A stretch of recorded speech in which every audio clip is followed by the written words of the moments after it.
এই পর্বে আমরা জানব প্যানক্রিয়াটাইটিস কি এবং এই রোগ হওয়ার কারণ কি এবং এর লক্ষণগুলো কি এবং এই রোগ থেকে পরিত্রাণের উপায় সম্পর্কে।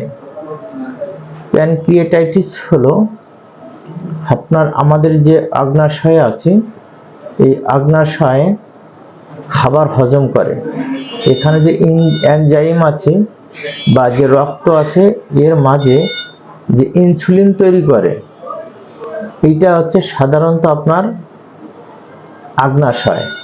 এই অগ্ন্যাশয়ে যদি কখনো প্রদাহ হয়, ইনফ্লামেশন হয়, ক্ষত হয়, সেই ক্ষেত্রে এটা সাধারণত আপনার প্যানক্রিয়াটাইটিস ধারণ করে বা প্যানক্রিয়াটাইটিস রোগ হিসেবে দেখা যায়।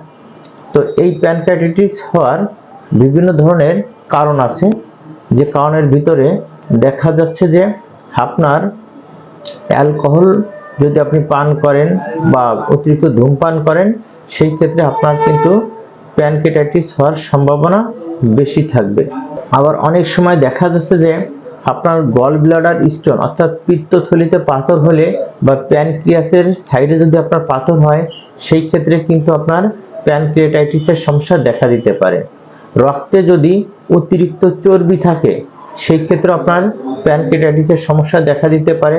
আপনার যদি ডায়াবেটিস থাকে বা হজমের সমস্যা থাকে, সেই ক্ষেত্রে আপনার প্যানক্রিয়াটাইটিসের সমস্যা দেখা দিতে পারে।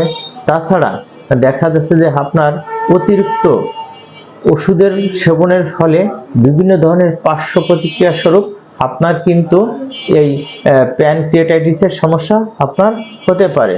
তা প্যানক্রিয়াটাইটিস হলে যেসব লক্ষণ সাধারণত আপনার শরীরে প্রকাশ পাবে, তার ভিতরে দেখা যাচ্ছে যে আপনার প্রচণ্ড পেট ব্যথা করবে এবং পেটের উপরের অংশে এই ব্যথাটা করবে, এবং যখন ব্যথাটা করবে তখন মনে হবে যে পেট ধরে নিজে পিছনের দিকে বেঁকে বসে থাকে।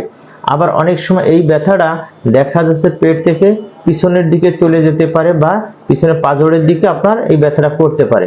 কখন আপনার বমি হবে বা বমি বমি ভাব হতে পারে, আপনার শরীরে জ্বর আসবে।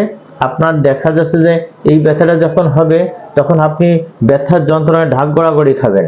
তখন যে অনেকের হাসপাতালে ভর্তি হতে হয় বা হাসপাতালে ভর্তি হয়ে 2 দিন 3 দিন হাসপাতালে থাকতে হয় বা ইনজেকশন নিতে হয়।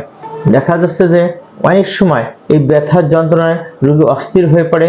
রোগী দেখা যায় বিভিন্ন ধরনের কাজকর্ম বন্ধ করে দেয়, বিভিন্ন ধরনের অফিস আদালত করতে পারে না, দেখা যায় খাবার দাবার বন্ধ করে দেয় এবং যা খায় সেইটাই দেখা যাচ্ছে তৈলাক্ত হয়ে বেরোয় যায়। তৈল চর্বি জাতীয় খাবার বা ফাস্টফুড জাতীয় খাবার বা মাংস জাতীয় খাবার একেবারেই খাইতে পারে না। খেলে দেখা যাচ্ছে তার চর্বি চর্বি ভাব সাদা সাদা আপনার স্টুলের সঙ্গে বেরিয়ে যায়।